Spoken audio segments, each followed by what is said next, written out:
सर्वेभ्यः समुपस्थितेभ्यः। प्रिय छात्रों, आज हम काव्य प्रकाश में जो अलंकार पढ़ने वाले हैं वो अपहनुति अलंकार से आरंभ होता है। इससे पहले कल जब रूपक अलंकार पढ़ रहे थे तो रूपक अलंकार में जब हमने बताया था कि उपमान और उपमेय के मध्य जो अंतर है, जो भेद है, उस भेद को हटा देने का नाम रूपक होता है। कुछ छात्रों की ये शंका थी कि चंद्रमुखम में हम इसको लुप्तोपमा माने कि नहीं। तो देखिए, यहाँ दोनों स्थिति है। ये आपकी व्याख्या पर निर्भर है। ये बात मैं पहले भी कह चुका हूँ कि जो उदाहरण आप पढ़ रहे हैं उस उदाहरण में मैं वो अलंकार दिखा रहा हूँ जो जिस अलंकार के लिए मैंने उस उदाहरण को उपस्थापित किया है।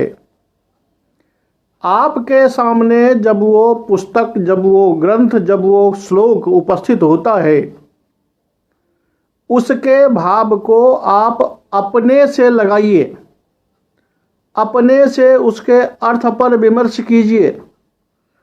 अब आपको जो अर्थ लगेगा, जैसा आप विचार करेंगे, जैसा आप अर्थ निकालेंगे, जैसा आपको चमत्कार मिलेगा, उसके अनुकूल अलंकार निर्धारण कीजिए।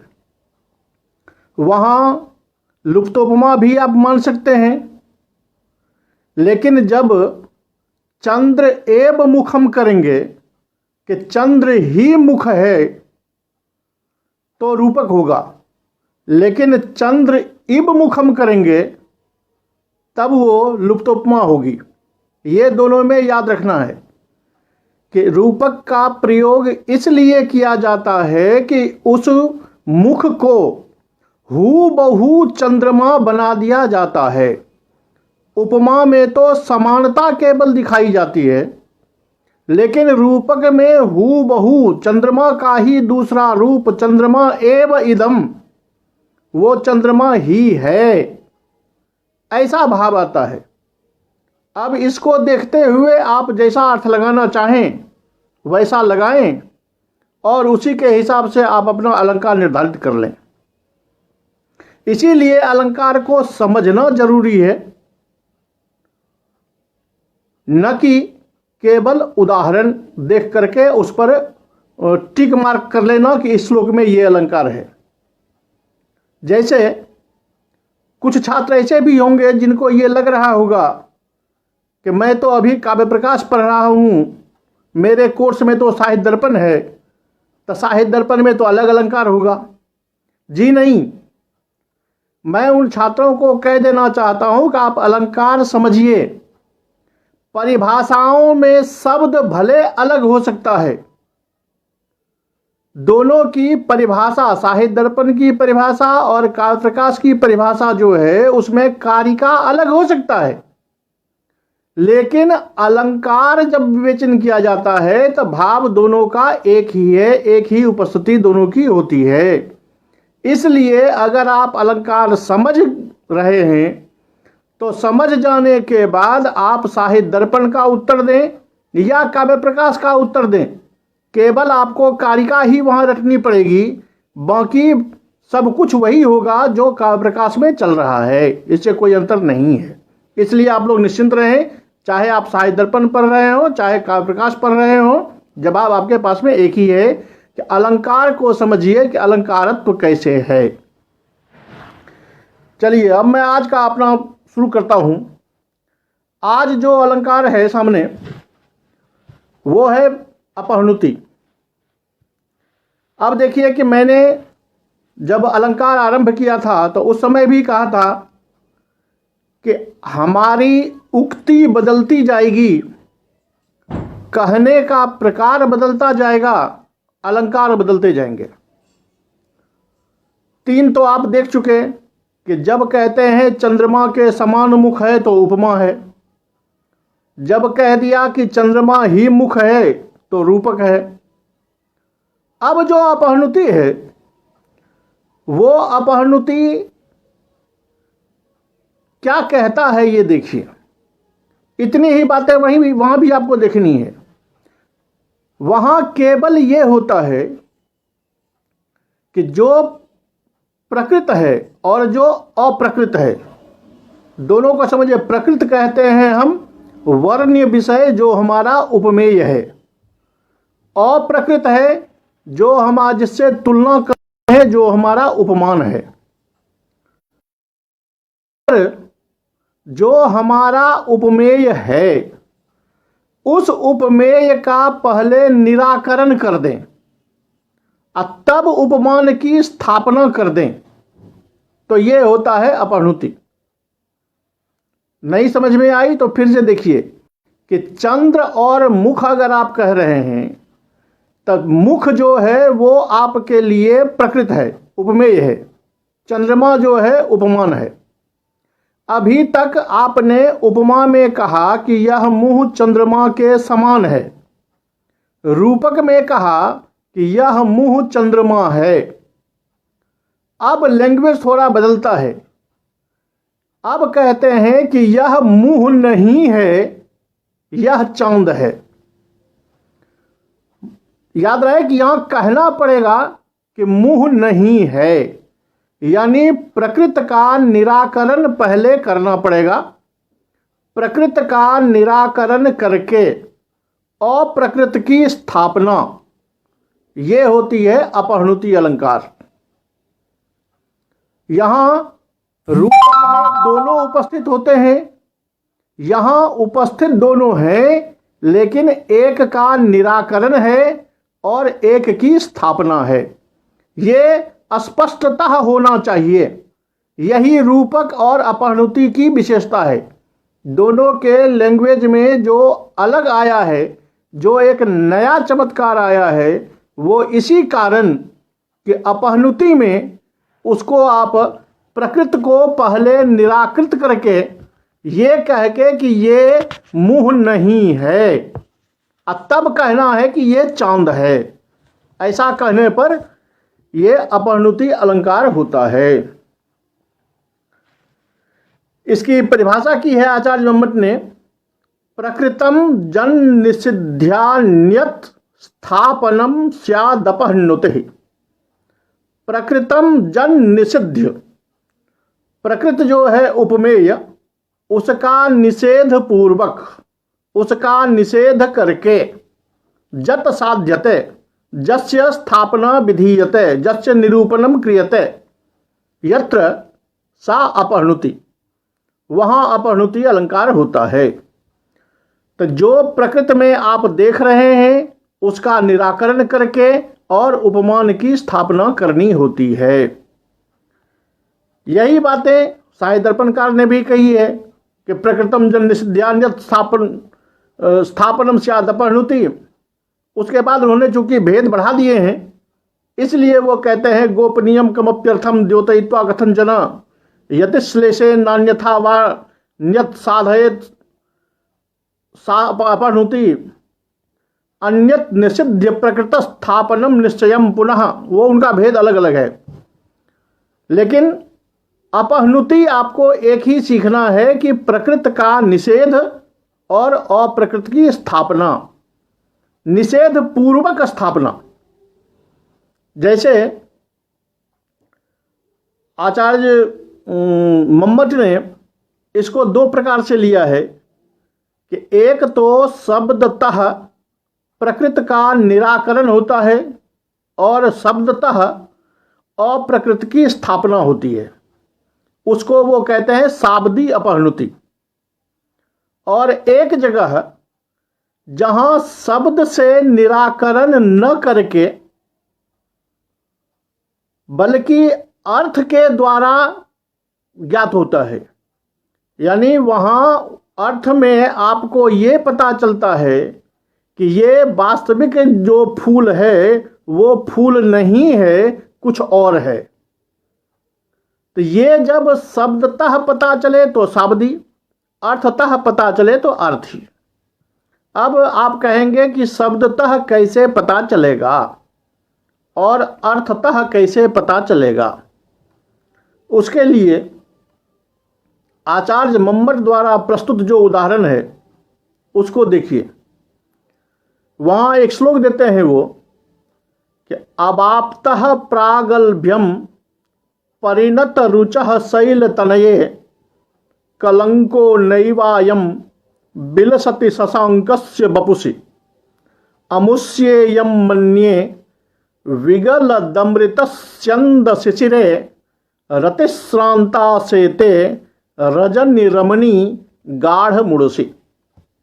यहाँ भगवान शंकर और पार्वती की बातचीत है। उस बातचीत में वो कहते हैं कि आई शैल तनये, पर्वत पुत्री पार्वती, चंद्रमा तुम्हें दिखाई दे रहा है। इस पूर्ण चंद्रमा के मुंह पर ये जो दाग दिखाई दे रहा है वो वास्तविक में दाग उसका कलंक नहीं है। शब्दतः कहते हैं कलंको नैवायम, यह कलंक नहीं है। तो नहीं है तो फिर क्या है? तो कहते हैं कि ऐसा लगता ये है कि इस नायिका, इस चंद्रमा के शिशिर बदन पर, ठंडे बदन पर रतिक क्रीड़ा से श्रांत, रतिक क्रीड़ा से थकी हुई जो रजनी रूप रमणी है, रजनी उसकी नायिका जो है, वो नायिका चंद्रमा के वक्षस्थल पर सो रही है। तो दो बातें देखिए कि एक तो जो वर्णन चल रहा है वो चंद्रमा का चल रहा है, इसलिए चंद्रमा यहां प्रकृत है। चंद्रमा का जो कलंक है वो यहां प्रकृत है। वहां स्पष्ट शब्द से कहते हैं कि कलंको नैवायम, यह कलंक नहीं है। तब क्या है? तो कहते हैं कि वो रात्रि रूपी जो नायिका है वो नायिका चंद्रमा के वक्षस्थल पर सो रही है। तो रात्रि रूपी नायिका जो है वो उसके लिए अप्रकृत है। तो प्रकृत जो है कलंक, उस कलंक को हटाकर अप्रकृत रजनी रूप रमणी की वहां पर स्थापना की गई है। इसलिए ये अपहृति है, क्योंकि प्रकृत को हटाकर अप्रकृत की स्थापना की गई। इसमें आपको थोड़ा संदेह ये होगा कि इस श्लोक में तो अमुष्येयम मन्ये स्पष्ट लिखा हुआ है। मन्ये पद को देखते ही उत्प्रेक्षा का ज्ञान हो जाएगा, उत्प्रेक्षा अलंकार स्पष्ट हो जाएगा। तो सही बात है कि उत्प्रेक्षा भी होगी, मन्ये पद के आधार पर यहां उत्प्रेक्षा होगी। लेकिन ये जो अपहृति का लक्षण है कि प्रकृत को हटाकर अप्रकृत की स्थापना करना, उस आधार पर कलंक को हटाकर रजनी रमणी की स्थापना होने से यहां पर अपहृति अलंकार है। इससे थोड़ा स्पष्ट उदाहरण आचार्य विश्वनाथ ने जो प्रस्तुत किया है वो इससे ज़्यादा स्पष्ट है।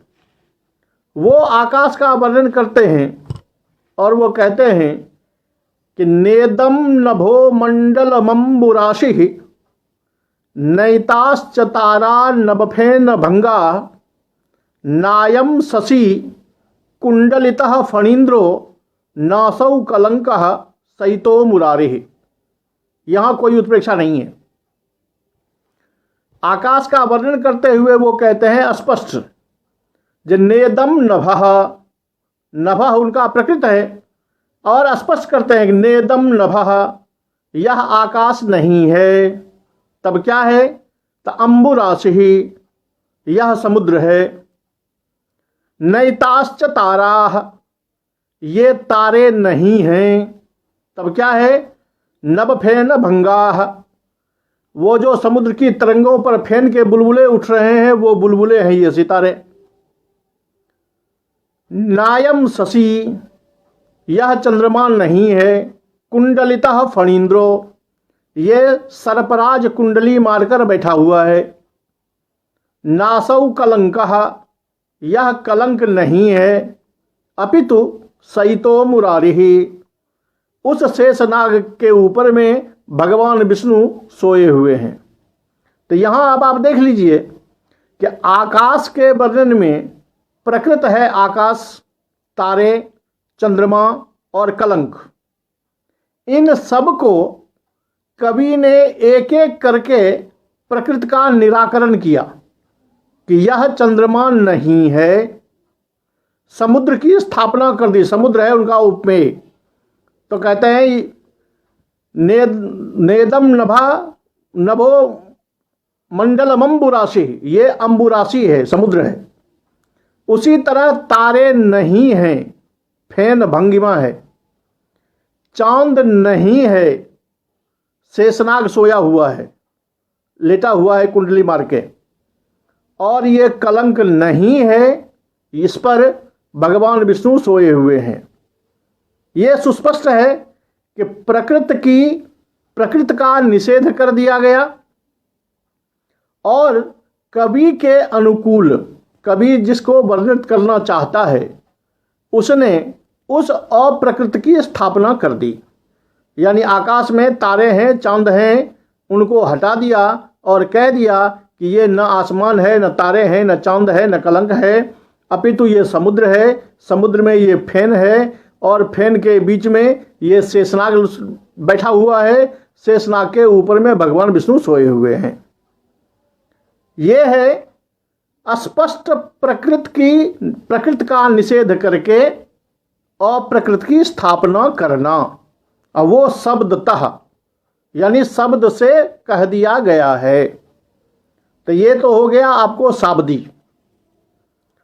अब आर्थी भी ये होता है कि अगर आपको अर्थतः पता चलता है कि कवि मूल वस्तु को हटा रहा है और अप्रकृत को, उपमान को वहां पर लगा रहा है। जैसे उदाहरण देते हैं आचार्य मम्मट, जब बत सखी की यदे तत् पश्य वैरम स्मरस्य प्रिय विरह कृशेस्मिन् रागी लोके तथा ही उपवन सहकारो भिन्न भृंगत छलेन प्रतिविशिख मनेनो टंकितम कालकूटम।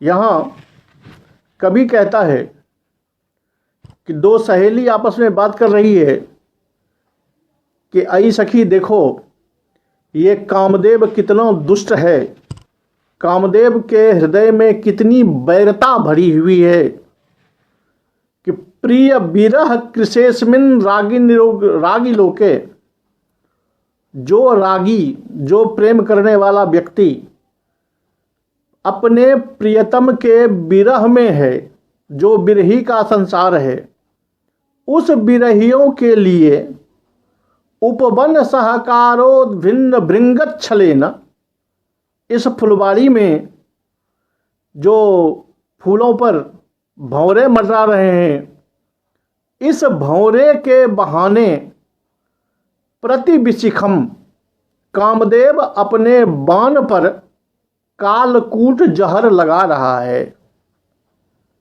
अब देखिए क्या कह रहा है ये कि भंवरे के बहाने से कामदेव अपने बाण पर कालकूट लगा रहा है।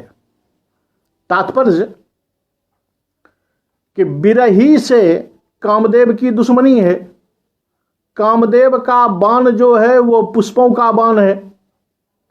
भंवरे फूल पर रहते हैं, तो भंवरे को फूल पर देखकर वो नायिका कहती है कि भंवरे के बहाने से कामदेव अपने बाणों पर जहर लगा रहा है, क्योंकि भंवरे का रंग भी काला है, जहर का रंग भी काला है। अब फूल जो है वो कामदेव का बाण है, तो अर्थ यही आया, अर्थ तो यही आएगा ना कि ये फूल नहीं है अपितु कामदेव के बाण हैं, और ये भंवरे नहीं हैं अपितु कालकूट जहर है। इसीलिए तो कहा कि कामदेव अपने बाणों पर कालकूट का लेप लगा रहा है। यहाँ भृंगत छले न, भृंग के बहाने से कामदेव ऐसा कर रहा है। अब इस छल के द्वारा, इसी बात को आचार्य विश्वनाथ ने स्पष्ट कर दिया है कि जहाँ कपट के द्वारा, छल के द्वारा मूल अर्थ को छिपाया जाता है, मूल प्रकृति को छिपा दिया जाता है और अप्रकृत की स्थापना कर दी जाती है, वो अपहृति अलंकार होता है। हाँ, आचार्य विश्वनाथ ने थोड़े भेद जब बढ़ाए हैं तो उन्होंने कुछ भेद बढ़ा दिए हैं कि किसी अर्थ को कह दिया फिर उसको छिपा लिया, और छिपे हुए जो कहा हुआ अर्थ है उसको छिपा लिया तो वो अलग से भेद हो जाता है। वो भेद भी कहीं श्लेष से होता है, कहीं अश्लेष से होता है, वो अपहृति कहलाती है। अपहृति का सार तत्व ये है, चाहे शब्दतः हो या अर्थतः हो, आपको विचार ये करना है कि कवि के द्वारा प्रकृति क्या है, वर्ण्य क्या है, और कवि ने वर्ण्य को छिपाकर, वर्ण्य का तिरस्कार कर, वर्ण्य प्रकृति को हटाकर अगर उस जगह पर अप्रकृत उपमान कवि ने, अपहृति अलंकार होता है। क्योंकि अपहृति की एकमात्र परिभाषा है कि प्रकृतम जन निषिध्य अन्यत स्थापनम, प्रकृति को की स्थापना। अब आप ये मत समझिएगा कि रूपक में मुंह पर चंद्रमा का आरोप है तो वो अपहृति हो जाएगी, क्योंकि वहां प्रकृति जो है मुंह, उसको हटाया नहीं गया है, बल्कि वहां यह कहा जाता है कि यह मुंह ही चांद है। अपहृति में ऐसा नहीं कहा जाएगा, अपहृति में कहा जाएगा कि यह मुंह नहीं है, यह चांद है। ये अपहृति और रूपक दोनों में केवल इतना ही फर्क आएगा। इस बात को आप दोनों अलंकारों में सुस्पष्ट करके, अर्थ को अपनी ओर से मनन करके, दोनों में अंतर देखते हुए इसको आप सुस्पष्ट कर सकते हैं। ये हुई अपहृति। अब जैसा कि आपने शब्दालंकार के समय जब श्लेष अलंकार पढ़ा था, उस श्लेषालंकार के समय आचार्य मम्मट ने बताया था कि शब्द श्लेष भी होते हैं और अर्थ श्लेष भी होते हैं। जहाँ शब्द परिवर्तन के बाद भी श्लेषालंकार यानी द्व्यर्थक में कोई अंतर नहीं आता, वहाँ वो अर्थश्लेष होता है। याद रहे कि शब्द श्लेष को गिना गया है शब्दालंकार में, लेकिन आचार्य मम्मट के अनुसार श्लेषालंकार जो है वो अर्थालंकार भी होता है, इसलिए वो आगे अर्थश्लेष का उदाहरण दे रहे हैं। रही बात कि जब दोनों शब्दगत अलंकार भी है, अर्थगत अलंकार भी है, तो उभयालंकार क्यों नहीं माना? तो मैंने आपको पहले कह दिया है कि पूर्वाचार्यों ने श्लेष को शब्दालंकार माना है, इसलिए अलंकार में केवल एक पुनरुक्त पदाभास को गिना है पुराने आचार्यों ने, इसलिए आचार्य मम्मट ने श्लेषालंकार को उभयालंकार में नहीं गिना। लेकिन उन्होंने अपने तर्कों से ये सिद्ध करके दिखाया कि नहीं, अलंकार जो है श्लेष वो शब्द में भी होता है और अर्थगत भी होता है। तो अंतर क्या आएगा कि जहाँ शब्द के परिवर्तन से श्लेष टूट जाएगा वहाँ शब्द श्लेष कहलाएगा, और जहां शब्द का परिवर्तन कर दिए जाने पर भी श्लेष नहीं टूटेगा वहां अर्थश्लेष कहलाएगा। इसलिए इसकी परिभाषा करते हैं वो कि श्लेषः सवाक्ये एकस्मिन् जत्रानेकार्थता भवेत्, कि जहां एक वाक्य में अनेक अर्थता हो वहां ये अर्थश्लेष होता है। तो फिर आप कहेंगे यही स्थिति तो शब्दश्लेष में भी थी। तो मैंने आपको शब्दश्लेष और अर्थश्लेष को अलग अलग करने के लिए जो उपाय बताए थे आचार्य मत के अनुसार, वो है शब्द परिवृत्ति सहत्वम, शब्द परिवृत्य सहत्वम। तो जो शब्दालंकार होगा उसमें शब्द परिवृत्य सहत्वम होता है, और जो अर्थालंकार है उसमें शब्द परिवृत्ति सहत्वम होता है। कि जो अर्थालंकार का उदाहरण आचार्य दे रहे हैं, इसमें अगर आप शब्द को बदल भी देंगे फिर भी दो अर्थ रहेगा ही, फिर भी दो अर्थ नहीं टूटेगा। जैसे उदयमयते दिङ्मालिन्यं निराकुरुते तराम नयति निधनम निद्रामुद्राम प्रवर्तयति क्रियाः रचयति तराम स्वैराचार प्रवर्तन कर्तनम बत बत लसत्तेजः पुंजो विभाति विभाकरः। कहते हैं कि जो नित्य उदय को प्राप्त होता है, दिशाओं की मलिनता को दूर करता है, निद्रा की अवस्था को दरिद्र कर देता है, समाप्त कर देता है, चारों ओर सभी क्रियाओं को प्रवर्तित करता है, स्वैराचार प्रवर्तन को रोक देता है, ऐसा तेज का पुंज कोई विभाकर विराजमान है, शोभायमान हो रहा है। अब यहाँ देखिए कि विभाकरः पद जो है, ये विभाकरः पद सूर्य का भी वाचक है। वस्तुतः यहाँ वर्णन जो है वो सूर्य का ही है, सामान्यता देखने में लगता है, लेकिन विभाकर नाम का कोई राजा भी हो सकता है। अब उदयमयत, सूर्य उदित होता है, राजा अपने गुणों के द्वारा विजयश्री पाने के द्वारा रोज श्री वृद्धि को प्राप्त करते हैं। दिङ्मालिन्यम निराकुरुते, तो अंधकार के कारण जो मलिनता होती है उसको सूरज दूर करता है, और दिशाओं में कदाचार रूप जो मलिनता है उसको राजा दूर करते हैं। निद्रा मुद्राम नयति निधनम, सूर्य जब आता है तो लोगों की नींद टूट जाती है। राजा अगर सजग हो तो जो अधिकारी अपने काम में आलस कर रहा है, काम नहीं कर रहा है, उसको वो छोड़ना पड़ता है। प्रवर्तयति क्रियाः, सूरज के उगते ही लोग अपने अपने कामों में प्रवर्तित होने लगते हैं।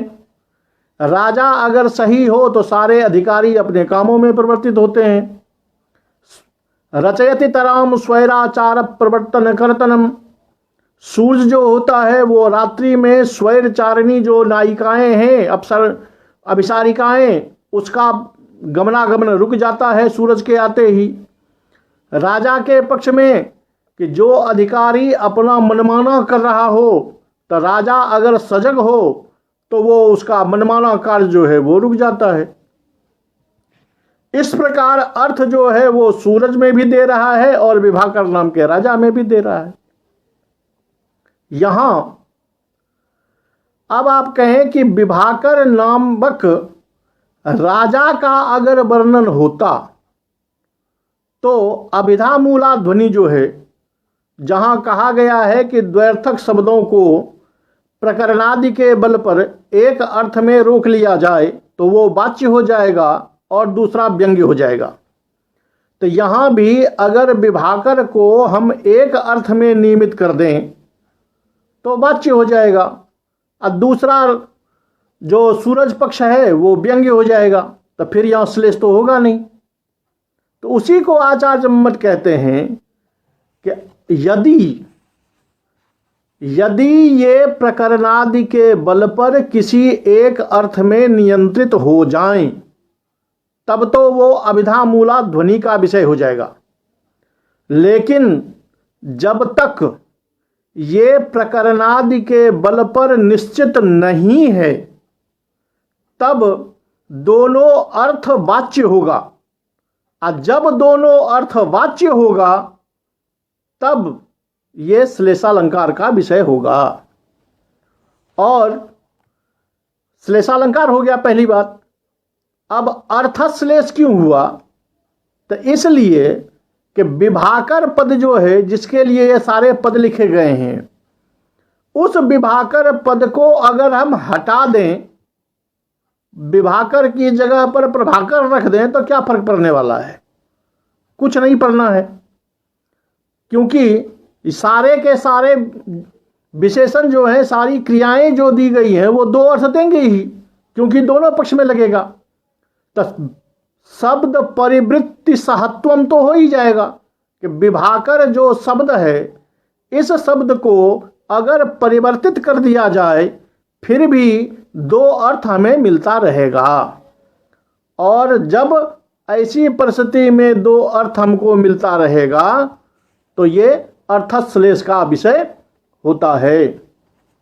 यहाँ किसी दूसरे अलंकार की पहुँच नहीं होगी। हाँ, अगर आप प्रकरणादि के बल पर कहीं लिमिट कर दें, तब वो फिर ध्वनि का विषय हो जाएगा। अन्यथा वो अर्थश्लेष का विषय रहेगा।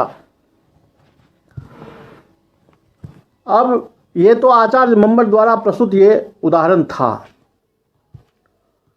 मैं व्यावहारिक विषय के लिए आज हम जिस विषय में जीते हैं,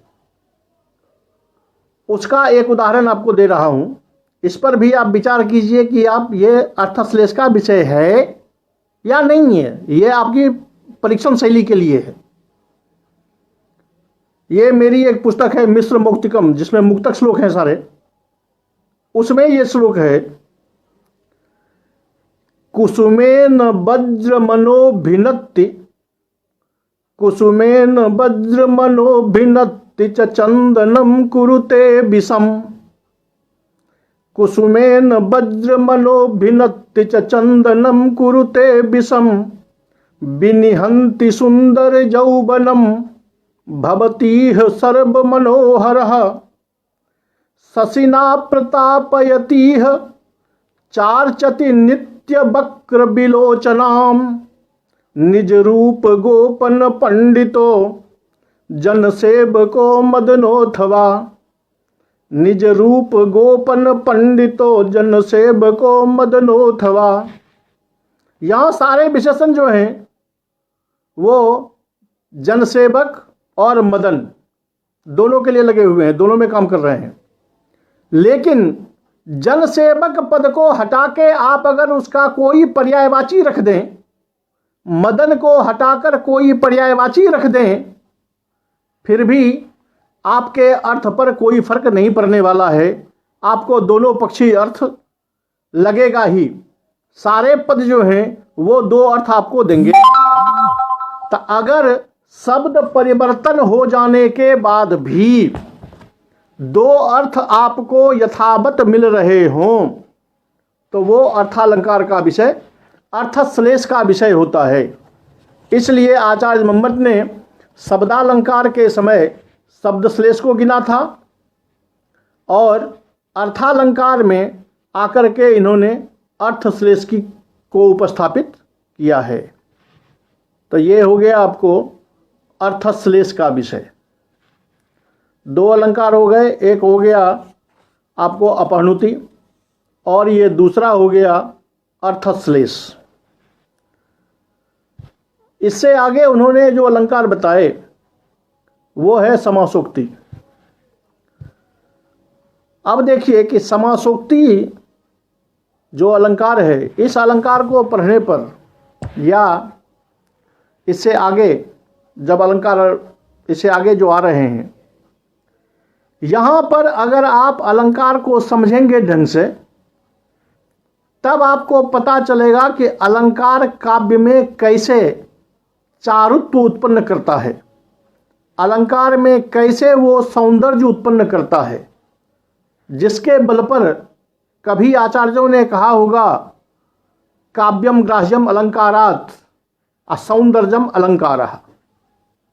वो सौंदर्य ये अलंकार कैसे उत्पन्न करता है, ये आपको अब क्रमशः अलंकारों में दिख पड़ेंगे। क्योंकि अभी तक तो आप साधारण में थे, क्योंकि जो चीज़ें आदमी बहुत समझ लेता है, जो चीज़ें सुस्पष्ट होती है चारों ओर, उसमें लोगों को मज़ा कम आता है। तो शब्द अलंकार जो था उसमें तो आप कहते थे केवल शब्द है। अर्थ में कहा अर्थ है, चंद्रमा के जैसा मुंह है, या चंद्रमा ही मुंह है, या चंद्रमा नहीं, मुंह नहीं है चंद्रमा है। इसमें क्या कमाल हुआ? अब देखिए अलंकार का कमाल क्या होता है। एक तो अपहृति में देख चुके हैं, लेकिन वहां भी अगर शब्दतः कहा गया था तो आपको सुस्पष्ट था। हाँ, अर्थश्लेष में चमत्कार आता है, वो अर्थश्लेष नहीं बल्कि अर्थ की अपहृति में। अब देखिए समासोक्ति क्या कहता है। यहां कवि की खूबी होती है। क्या खूबी होती है? नाम ही रखा हुआ है समासोक्ति। समासोक्ति क्या आता? समासेन उक्ति ही। अब ये समास, इसे आप व्याकरण वाला समास मत पढ़िएगा। समास केवल ये समझिए कि दो चीजें हैं, दो वर्णन एक साथ हो जाता है। कवि एक का ही वर्णन करता है और एक ही वर्णन से सहृदय के आगे दो वर्णन उपस्थित हो जाते हैं। वहां सहृदयों के हृदय में उत्साह बढ़ाने वाला तत्व यह होता है कि वाह, कवि ने क्या कमाल किया कि एक बातें कही, दूसरे का ज्ञान अपने आप हो गया। यहां आपको ध्वनि का चमत्कार तो होता ही है। यहां आपको लगेगा कि अब इसको हम अलंकार माने या ध्वनि माने। इसलिए पहले इसकी परिभाषा देख लीजिए कि परोक्तिर भेदकैः श्लिष्टैः समासोक्तिः। समासोक्तिः परोक्तिर भेदकैः। अब यह क्या कह रहा है, इसको देखिए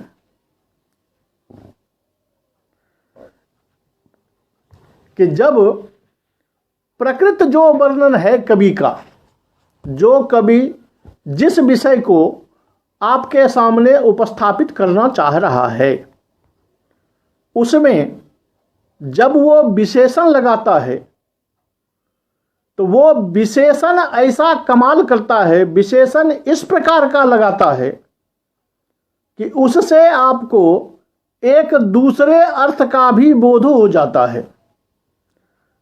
कवि केवल एक विषय का वर्णन कर रहा है, लेकिन विशेषण ऐसा लगाया है कि उस विशेषण के द्वारा आपको अप्रकृत अर्थ जो कवि ने नहीं रखा है, उसका भी ज्ञान आपको साथ साथ हो जाता है।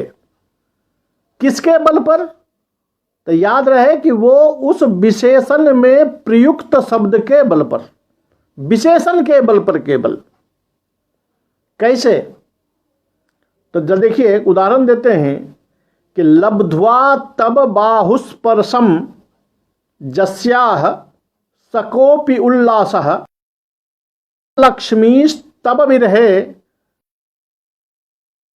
ननु दुर्बलासा। कि तुम्हारे बाहु के स्पर्श को पाकर जिसका कोई उल्लास हुआ करता है या हुआ करता था, वो जयलक्ष्मी तुम्हारे विरह में अब उज्ज्वला नहीं है, अर्थात खुशी नहीं है। ननु दुर्बलासा, वह अत्यंत दुर्बल हो रही है। देखिए शब्दतः यहां कहा गया कि जय लक्ष्मी स्तब विरहे। जय लक्ष्मी मतलब रण क्षेत्र में जीत करके जो लक्ष्मी प्राप्त करते हैं, जो विजयश्री प्राप्त करते हैं राजा, वो है जय लक्ष्मी विजयश्री। तो कोई कवि अपने राजा की प्रशंसा में कह रहा है कि हे राजन, आपके बाहुस्पर्श को पाकर जयलक्ष्मी प्रसन्न हो जाती थी, आज आपके विरह में, आज जब आप चले गए तो वो विजय लक्ष्मी जो है वो खुशी नहीं बल्कि दुर्बल हो रही है। लब्ध्वा बाहुस्पर्शम, बाहु के स्पर्श को पाकर जो खुशी होती थी। अब देखिए कि बाहु के स्पर्श को पाकर खुश होना कांता का भी विषय है। जय लक्ष्मी इसलिए कहा गया है कि राजा जब खुद तलवार लेकर रण क्षेत्र में उतरते हैं तो जय लक्ष्मी खुश हो जाती है, जय लक्ष्मी आपके पास आ जाती है। तो जय लक्ष्मी उसकी कांता का नाम है, ऐसा यहां स्पष्ट नहीं है, या जय लक्ष्मी माने कोई प्रेमिका, ऐसी कोई रूढ़ी नहीं है, ऐसा कोई अर्थ नहीं है। लेकिन बाहुस्पर्श से जो खुशी होती थी, आपके बाहु के स्पर्श से जो खुशी होती थी, वो आपके वियोग में दुर्बल हो रही है।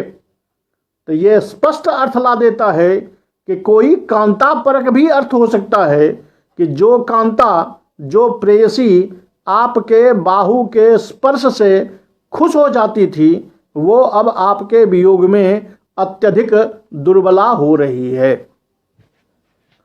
पहले इसको देख लीजिए कि अब आप कहेंगे कि यहाँ अगर आप समासोक्ति करोगे तो ये ध्वनि का विषय क्यों नहीं होगा।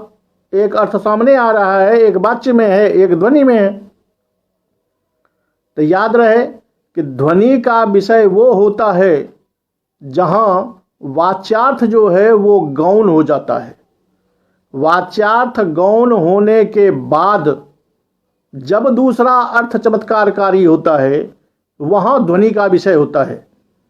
यहाँ वाच्यार्थ जो है जय लक्ष्मी स्तव विरहे, ये गौण नहीं है, क्योंकि जो कभी वर्णित कर रहा है वो वस्तुतः विजय लक्ष्मी को ही वर्णित कर रहा है, इसलिए उसकी गौणता नहीं हो सकती। अपितु बाहुस्पर्श रूप जो विशेषण दिया हुआ है, उस विशेषण के बल पर कांता रूप अर्थ का आक्षेप हो रहा है।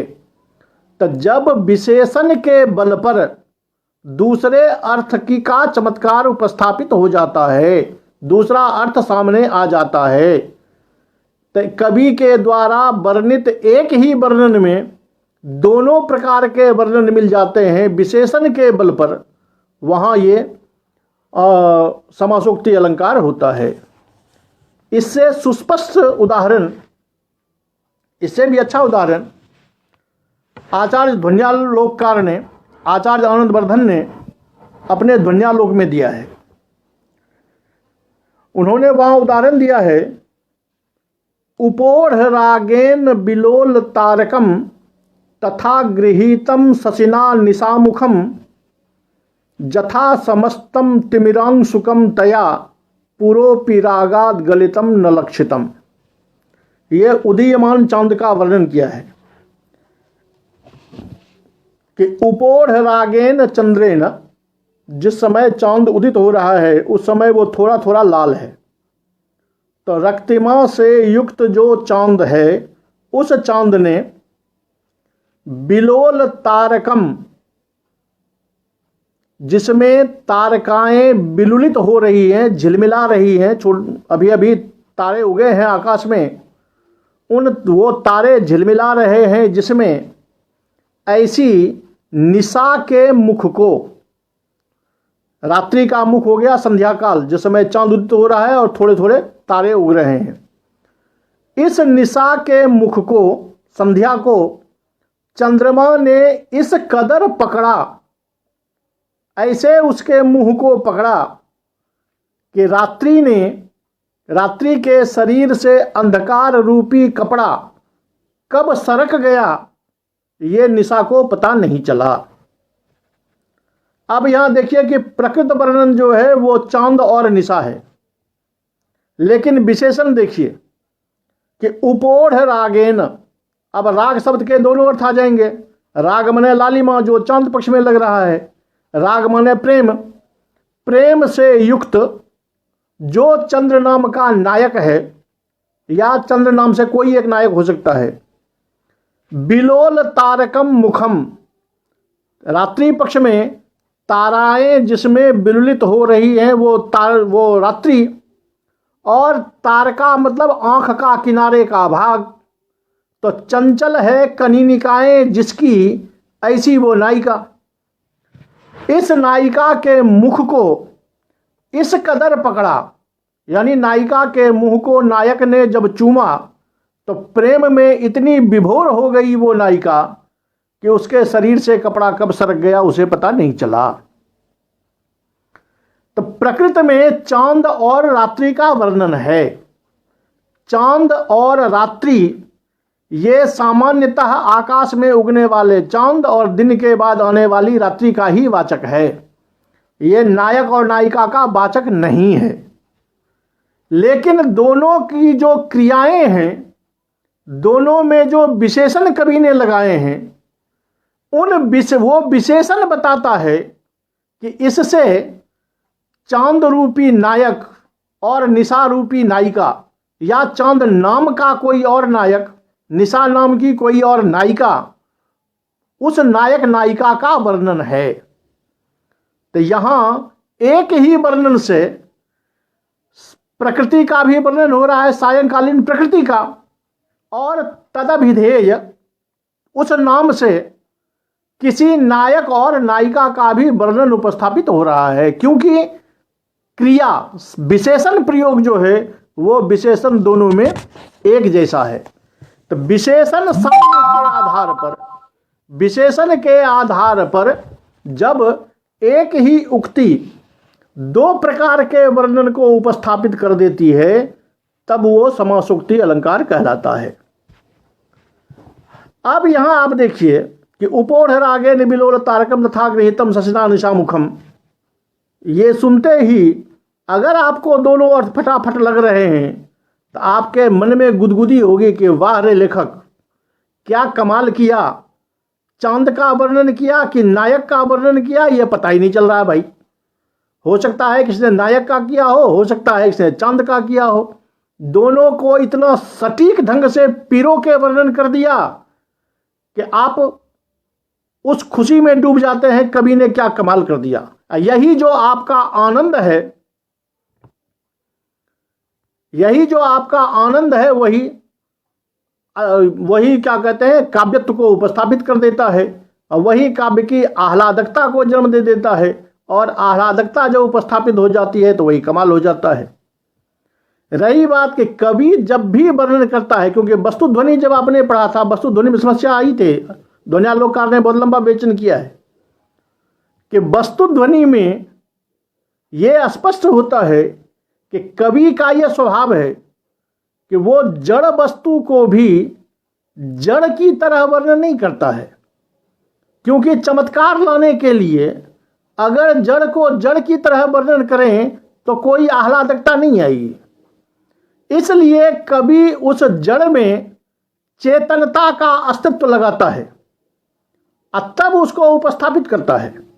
वो जब उपस्थापित होता है तब चमत्कार पैदा होता है। तो वहां याद रहे कि अगर जड़ के वर्णन में चेतनता तो कभी लाके ही वर्णन करता है, लेकिन अगर विशेषण के बल पर दोनों का दो अर्थ आपके सामने आए तो यह समासोक्ति होगी। अगर ये दोनों अर्थ आपके सामने नहीं आते हैं, केवल लताओं के वर्णन में उपमा अलंकार की तरह आ जाता है, तो वहां समासोक्ति का कमाल नहीं होगा। अगर लता के वर्णन में कोई कहता है कन्येब लता, तो वहां उपमा अलंकार का चमत्कार आएगा, समासोक्ति का चमत्कार नहीं आएगा। समासोक्ति का चमत्कार तब आएगा जब उसके विशेषण के द्वारा विशेषण का आरोप, विशेषण के आरोप से ही आप दूसरे अर्थ को ले सकते हैं, विशेष के आधार पर नहीं। ये दोनों में अंतर है। समासोक्ति में केवल विशेषण पर या उस विशेषण का आरोप दूसरे पर करके दूसरा अर्थ आपके सामने उपस्थापित होता है। यह है समासोक्ति का कमाल। यही है रूपक और समासोक्ति में अंतर, कि रूपक में जो संज्ञा है उस पर संज्ञा का आरोप है। मुखचंद्र जब करते हैं, चंद्रमुखम जब करते हैं, तो चंद्रमा का आरोप मुख पर है। यहां ऐसा नहीं होता। यहां जो विशेषण उसका है, उस विशेषण का आरोप दूसरे पर सही बैठता है, या उस विशेषण से ही दूसरा अर्थ आपके सामने स्पष्ट होता है, विशेष के बल पर नहीं होता। ये रूपक में विशेष के बल पर होता है, यहां विशेषण के बल पर होता है। ये दोनों में अंतर है और इस अंतर को याद रखना पड़ता है। चलिए, ये तीसरा अलंकार हो गया, समासोक्ति। अब जो आगे अलंकार है, अब दो चार अलंकार कुछ टेढ़े भी लगेंगे। टेढ़े इसलिए कि वस्तुतः अब जो अलंकार आ रहा है वो इतनी बारीकी से दोनों का अंतर करता है अन्य अलंकारों के साथ, कि उस बारीकी को पकड़ने के लिए हमको थोड़ा दिमागी कसरत करना पड़ता है। क्योंकि अभी तक उपमा है या रूपक है या अपनुति है, इसमें हमको ज़्यादा दिमागी कसरत नहीं करनी पड़ी थी। इसमें हमको परिभाषा का केवल आलोचना करना था, परिभाषा को केवल देखनी थी, पकड़ में आ जाता था। समासोक्ति में आके थोड़ा दिमाग लगा कि भाई कैसे हम विशेषण के बल पर या विशेष के बल पर ये अलग करेंगे। लेकिन अब जो अलंकार आ रहा है वो अलंकार थोड़ा सा और मेहनत करवाएगा अपनी बुद्धि विलास का, आपके मनन का।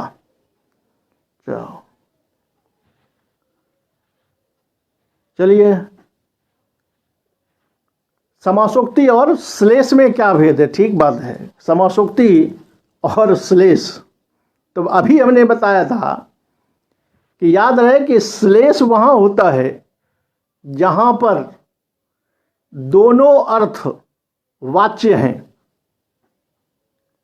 श्लेष में दोनों अर्थ वाच्य है, वो प्रकरणादि के बल पर एक अर्थ में निर्धारित नहीं होता। जब दोनों अर्थ वाच्य होता है तब श्लेष होता है। समासोक्ति में स्पष्ट है कि वर्णन तो वो केवल एक का ही होता है, ये तो प्रकरणादि के बल पर लिमिट हैं। लेकिन दूसरा अर्थ जो है वो जब संज्ञा के बल पर आप दूसरा अर्थ लेंगे तो तब जाकर के वहां आप श्लेष का रूप, वहां आप ध्वनि का रूप दिखाएंगे।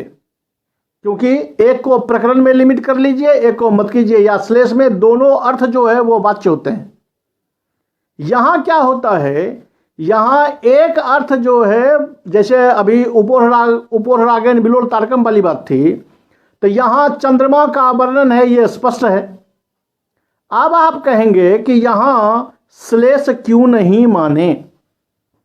ये प्रश्न अच्छा है, क्यों नहीं होगा? तो उपोहरागेन में आप श्लेष करेंगे, ठीक बात है। लेकिन चंद्रमा और निशा में कैसे श्लेष करेंगे? चंद्रमा का माने तो दो नहीं होता, चंद्रमा का माने चंद्रमा नाम का नायक तो नहीं होता। वो तो आपने कल्पित किया है कि हो सकता है चंद्रमा नाम का कोई नायक। जो इसका मुख्य विशेष्य है, उस विशेष्य से दो अर्थ आपको प्राप्त नहीं हो रहे हैं। केवल विशेषण से आपको दोनों अर्थ प्राप्त हो रहे हैं। जैसा कि इन्होंने अर्थश्लेष के विषय में जब वो दिखाया था राजते विभाकरः, वहां विभाकर में विभाकर का माने राजा हम ले नहीं रहे हैं, बल्कि विभाकर नाम का कोई राजा अगर हो तो उसका अर्थ आएगा और सूर्य का अर्थ आएगा। लेकिन अगर दो में से एक प्रकरणादि के बल पर नियत हो जाएं, तब फिर वो श्लेष का विषय नहीं होगा, तब फिर वो चला जाएगा आपको ध्वनि के विषय में।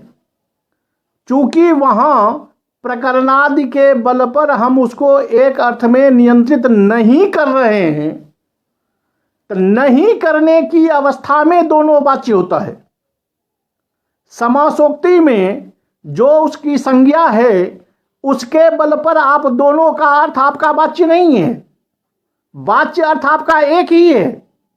अगर दोनों अर्थ आपका वाच्य हो जाए तब तो आप श्लेष की बात कर सकते हैं, लेकिन दोनों अर्थ यहां वाच्य नहीं है, इसीलिए यहां समासोक्ति है। ध्वनि का विषय भी नहीं है, क्योंकि ध्वनि में पहले का गौण होना जरूरी है।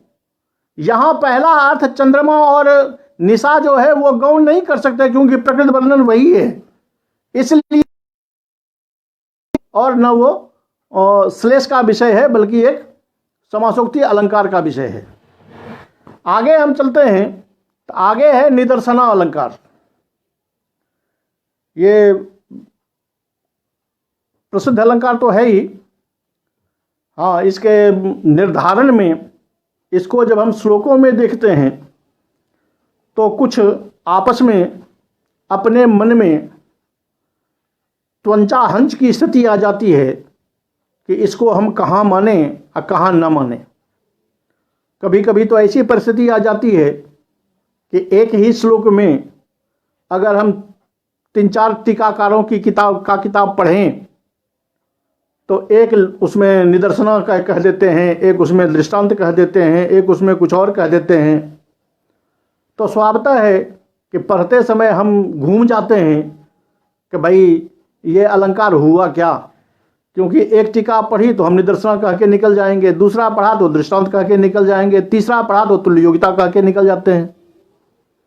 वस्तुतः इसीलिए मैंने कहा कि श्लोक को पढ़ के उसका मनन करके आप स्वयं में विचार कीजिए, क्योंकि सताम ही संदेह पदेषु वस्तुषु प्रमाण अंतःकरण प्रवृत्तयः, आपकी अंतःकरण की प्रवृत्ति जो है वही प्रमाण है कि इसमें आप क्या करना चाहते हैं।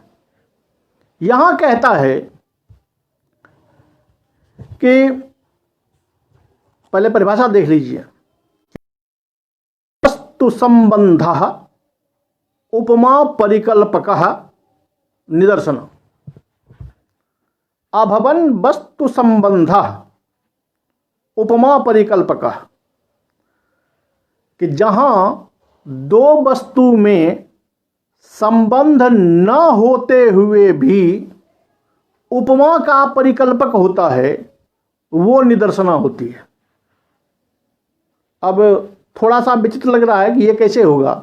जैसे हम जब उपमा लगाते हैं तो दोनों वस्तु का आपसी संबंध तो है। जैसे चंद्रमा और मुख की बात होती है तो चंद्रमा में जो सौंदर्य है वो सौंदर्य मुख में है, उसी सौंदर्य के आधार पर साधर्म्य मानकर हम उपमा अलंकार मानते हैं।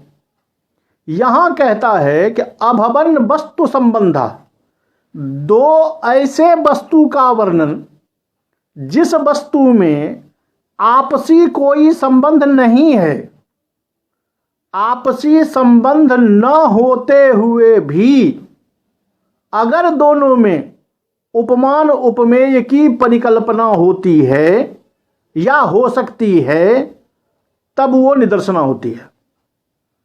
अब ये कैसे होगा, तो कैसे होने के लिए तो उदाहरण देखना जरूरी है कि महाकवि कालिदास का सुप्रसिद्ध श्लोक है, प्रायः सभी संस्कृतज्ञों के मुंह पर यह श्लोक है, क्व सूर्य प्रभवो वंशः क्व चाल्प विश्यामतिः तितिरसुर दुस्तरम मोहादुरूपे नास्मि सागरम। यहां देखिए, यहां पहली बात कहते हैं वो, ये कहां सूर्य का वंश और कहां मेरी अल्पबुद्धि। इस वाक्य को थोड़ा अलग रखिए। दूसरा वाक्य कहते हैं वो कि तितीरसुर दुस्तरम मोहाद, मोहात तितीरसु दुस्तरम सागरम,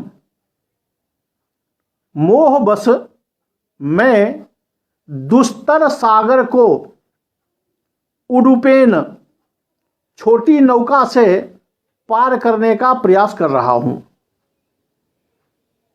अब दोनों वाक्य को जोड़िए। तो अब हम अर्थ क्या लगाते हैं कि जैसे छोटी नौका से दुस्तर सागर को पार करना असंभव है, वैसे ही मेरी अल्प बुद्धि से रघुवंश जैसे विशाल विषय का वर्णन करना असंभव है। लेकिन तितिरसुः मोहात, जैसे मोहपूर्वक, मोह में फंसा हुआ, जोश में फंसा हुआ, भ्रम में फंसा हुआ कोई व्यक्ति जोश लगा ले कि मैं छोटी नौका से समुद्र पार कर जाऊंगा और उतर जाए समुद्र में, उसी तरह से मैं उतर रहा हूं। तो अब उपमान उपमेय जब बनाएंगे तो समुद्र और नौका ये दोनों एक तरफ, कालिदास की बुद्धि और रघुवंश एक तरफ, तो अर्थ ये होगा कि नौका और समुद्र ये जो है ये उपमान हो जाएगा, और कालिदास की बुद्धि और रघुवंश जो है वो उपमेय हो जाएगा। कि जैसे कोई डेंगी से समुद्र पार करना चाहता है, वैसे ही मैं अपने छोटी बुद्धि से रघुवंश का वर्णन करना चाहता हूं। ये उपमा रूप में बनेगा। अब देखिए कि डेंगी से समुद्र को पार करना, नाव से समुद्र को पार करना, और बुद्धि से किसी काव्य का लिखा जाना, दोनों में क्या डायरेक्ट कोई संबंध है? जैसे चंद्रमा और मुख में हम सादृश्य संबंध दिखा देते हैं, उसी तरह यहां कोई डायरेक्ट संबंध तो है नहीं। डायरेक्ट संबंध न होते हुए भी असंभवता के आधार पर, कि जैसे ये असंभव है वैसे ही ये असंभव है, उस असंभवता के आधार पर हम दोनों का उपमा रूप में भाव लगाते हैं। अन्यथा उस असंभवता को अगर हम न लाएं तो डेंगी का बुद्धि से कोई संबंध नहीं, सागर का रघुवंश से कोई संबंध नहीं। हाँ, जब आप व्यंग पे व्यंग लेंगे तब अर्थ आएगा आपको उपमा परिकल्पक में, कि जैसे सागर निस्सीम है, उसकी कोई सीमा नहीं है, बहुत लंबा चौड़ा है, उसी तरह रघुवंश जो है वो भी बड़ा लंबा चौड़ा है। ये आपको व्यंग पर व्यंग लेने से मिलेगा। लेकिन सीधा जब आप देखेंगे, जैसे चंद्रमा और मुख में हम सीधी संबंध जोड़ देते हैं कि ये साधर्म्य है, उस तरह अभवन वस्तु संबंधा, दोनों वस्तु का परस्पर कोई संबंध नहीं है। यद्यपि आगे आके जब आचार्य विश्वनाथ ने परिभाषा की है तो उन्होंने नए नए उदाहरण ढूंढ के दिए हैं, और उन्होंने कह दिया है कि अभवन वस्तु संबंधः संभवन वापि कुत्रचित्। उन्होंने केवल अभवन को नहीं लिया है, उन्होंने संभवन को भी लिया है, और संभवन के साथ लेने पर उन्होंने क्या किया है, तो दृष्टांत वाली जो बिंबानुबिंबत्व है उस बिंबानुबिंबत्व को जोड़ा है। तब उन्होंने निदर्शना की परिभाषा की है।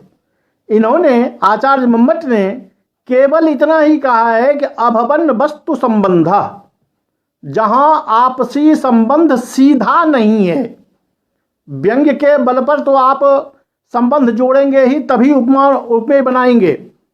लेकिन अगर वस्तु में सीधा कोई संबंध नहीं है, अब फिर भी अगर उसमें उपमान और उपमेय की परिकल्पना होती है तो वह निदर्शन अलंकार है। इसीलिए क्वसूर्ज प्रभवो वंशः क्वचाल्प विषयामति तितिरसुर दुस्तरम मोहा दुर्पेनास्मि सागरम। यहाँ जो उपमेय वाक्य और जो उपमान वाक्य बनते हैं, उपमान वाक्य बनता है आपको वो छोटी नौका और समुद्र का, और इधर बनता है बुद्धि और रघुवंश का, उसमें सीधा कोई संबंध नहीं है। हाँ, मोहात का जरूर प्रयोग होता है कि जैसे वो मोह बस डेंगी लेके उतर जाता है, वैसे ही मैं मोह बस कवित्व लाभ के लिए ऐसा करने को तैयार हो रहा हूँ। लेकिन उपमान उपमेय की परिकल्पना जिसका कर रहे हैं उसका वहाँ साक्षात कोई संबंध नहीं बनता है, इसलिए ये निदर्शना होती है। इसको इन्होंने एक को किया है वाक्यार्थ निदर्शना और एक को किया है पदार्थ निदर्शना। तो वाक्यार्थ निदर्शना में वही है कि वाक्य में दो वाक्य हैं, एक उपमान वाक्य है, एक उपमेय वाक्य है, और उस दोनों में उपमान उपमेय की परिकल्पना वस्तु का सीधा कोई संबंध न होने पर भी हम उपमान उपमेय की परिकल्पना कर लेते हैं। और दूसरा जो इन्होंने पदार्थ निदर्शना दिखाया है वो पदार्थ निदर्शना श्लोक की दृष्टिया तो हमें थोड़ा कठिन लगता है, लेकिन फिर भी देखिए ये प्रसिद्ध श्लोक है, महाकवि माघ का है कि उदयति विततोर्ध्वरस वहिम रुचौ हिमधाम निजाति चास्तम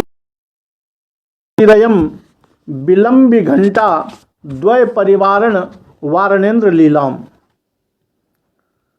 कि ये रेवतक पर्वत का वर्णन कर रहे हैं कि एक तरफ में सूर्य अस्त हो, एक तरफ में सूर्य उदित हो रहा है और चंद्रमा अस्त हो रहा है। उसमें कि चूंकि एक जो उग रहा है उसकी भी किरणें ऊपर जा रही हैं, एक जो अस्त हो रहा है उसकी भी किरणें ऊपर जा रही हैं, बीच में वो रेवतक पर्वत है, एक तरफ सूर्य है एक तरफ चांद है। तो ये उठती हुई किरणें जो हैं ये रस्सी है और दो चांद और सूरज जो हैं ये 2 घंटे हैं।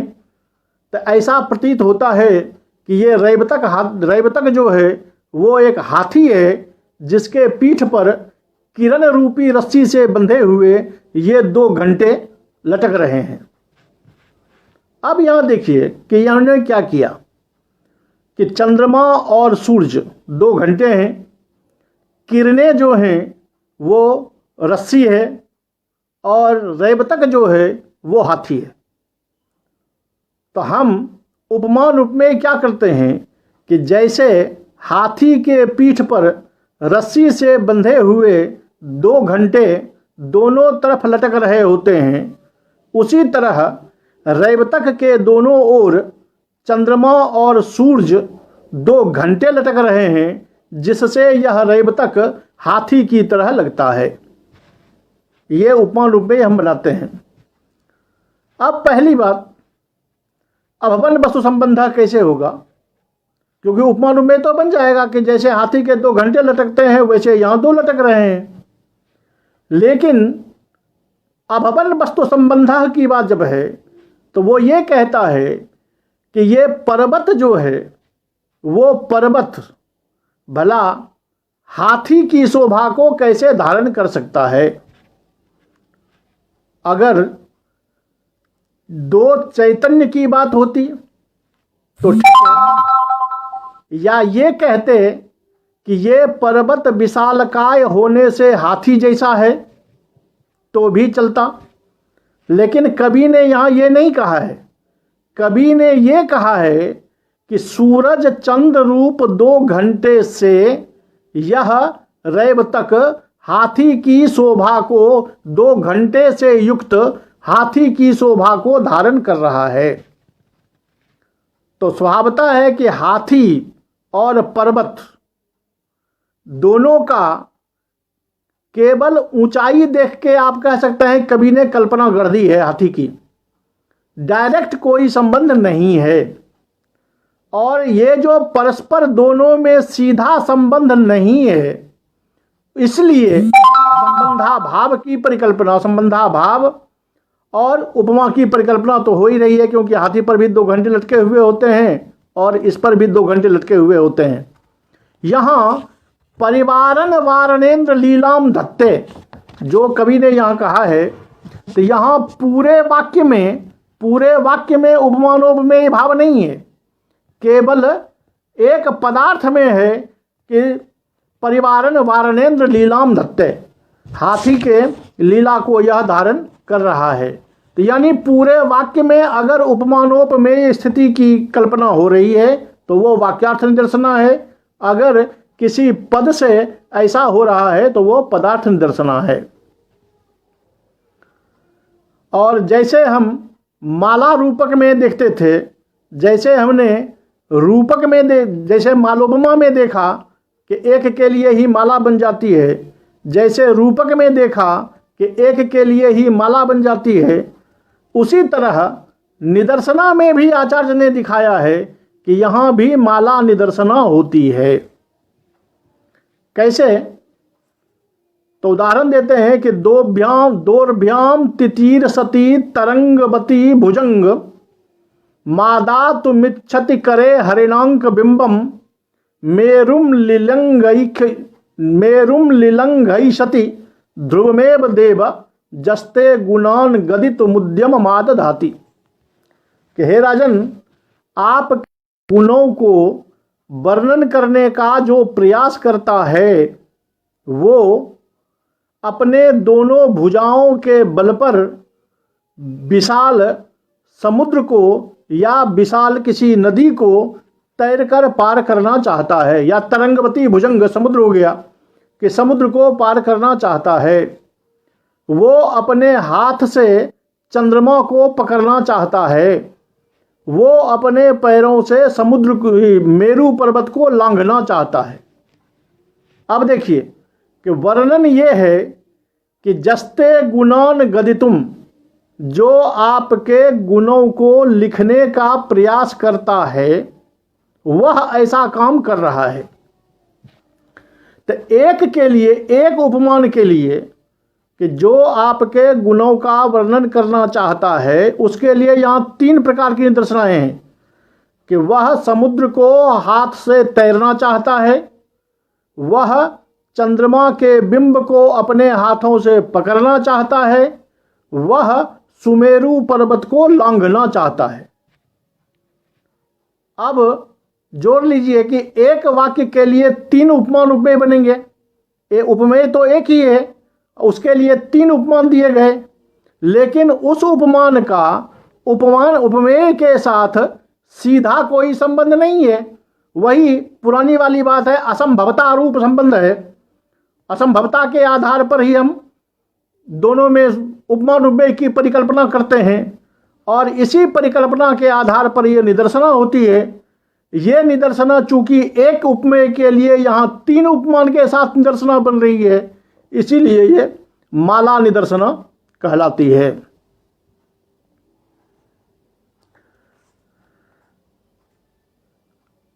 ऐसा ही उदाहरण, जब मैंने कहा था कि आचार्य विश्वनाथ ने उदाहरण में थोड़ा सा परिवर्तन किया है क्योंकि उन्होंने भेद भी ज़्यादा दिखाए हैं, तो उन्होंने कहा है कि संभवन वस्तु संबंधो असंभवन वापि कुत्रचित् जत्र बिंबानुबिंबत्वम बोधयत सा निदर्शना। क्योंकि उनके लिए जहाँ संभव है, जहाँ दोनों में संबंध संभव है वहाँ भी, जहाँ संबंध संभव नहीं है वहाँ भी निदर्शना होती है, बशर्ते कि दोनों वाक्यों के बीच बिंबानुबिंबत्व का ग्रहण होना आवश्यक होता है। ये दोनों परिभाषाएं लगभग एक जैसा है, केवल बिंबानुबिंबत्व वहाँ देखना पड़ता है। जो बिंबानुबिंबत्व आगे हम इसमें जब दृष्टांत आएगा, आगे के दृष्टांत में ये स्पष्ट हो जाएगा। इस प्रकार हमने अभी 4 अलंकार देखे। एक हुआ अपहनुति, दूसरा हुआ अर्थश्लेष, तीसरा हुआ समासुक्ति और चौथा हुआ निदर्शना। इस चारों अलंकारों को यथामति काव्य प्रकाश के लक्षण के अनुसार हमने आपको समझाने का प्रयास किया है। उम्मीद है कि आपके समझ में आ गई होगी।